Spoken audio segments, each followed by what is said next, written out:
Hi guys, the last will be a story we'll be talking about is Alon Alzar. And this is the question. Sometimes, Alon, when he has a super harot, alam mo ba kung anong ginagawa ni Alon pag nagano si Elmo sa akin? Sinasabi sa akin ni Elmo, nagkikiss ko siya sa bunganga. Tinupad ko, nakinis ko siya sa bunganga. And they said garapato si Alon. Kinikis ko siya hanggang matagal ng 1 minuto. Si Alon talaga, mahilig siya mag-kiss na. Mahilig talaga si Alon mag-kiss sa akin.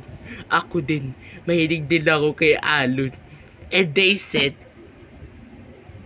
like that or that, mahilig talaga si Alon, guys. Mahilig talaga si Alon mag-kiss sa akin. Paig na paig si Elmo sa akin na gusto ko si Alon. Paano kaya nangyari yun? Pero nagugustuhan ko siya, huwag kayo mag-alala. Kikiss ko siya na dito ng ganyan sa labi hanggang matagal. Tuwang-tuwa siya, inupuan ko pa siya kanina sa tiyan. Inumpuan ko pa siya sa tiyan. Nakakatuwa, guys.